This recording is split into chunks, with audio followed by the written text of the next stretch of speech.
एक घने जंगल में एक शक्तिशाली शेर रहता था। वह जंगल का राजा था। एक दिन दोपहर को शेर एक पेड़ के नीचे गहरी नींद में सो रहा था। तभी एक छोटा सा चूहा खेलते खेलते उसके ऊपर चढ़ गया।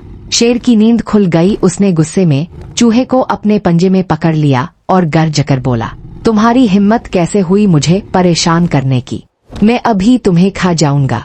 डर के मारे चूहा कांपने लगा। उसने हाथ जोड़कर कहा, महाराज कृपया मुझे माफ कर दीजिए, मुझसे गलती हो गई। अगर आप मुझे छोड़ देंगे तो एक दिन मैं भी आपकी मदद करूंगा।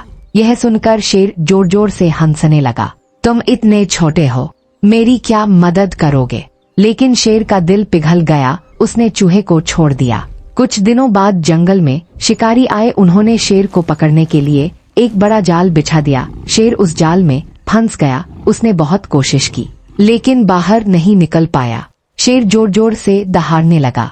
उसी समय वह छोटा चूहा वहां से गुजर रहा था। उसने शेर की आवाज सुनी और तुरंत उसके पास पहुंचा।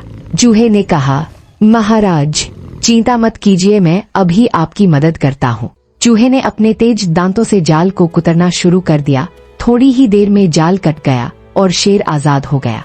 शेर बहुत खुश हुआ। उसने कहा, मित्र, मैंने तुम्हें छोटा समझकर तुम्हारी बात पर हंसी उड़ाई थी, लेकिन आज तुमने मेरी जान बचा ली। चूहा मुस्कुराकर बोला, महाराज किसी को भी छोटा या कमजोर नहीं समझना चाहिए। उस दिन के बाद शेर और चूहा बहुत अच्छे दोस्त बन गए और खुशी खुशी रहने लगे। यह कहानी सिखाती है कि दया और मित्रता हमेशा फल देती है और छोटा से छोटा जीव भी बड़े काम आ सकता है।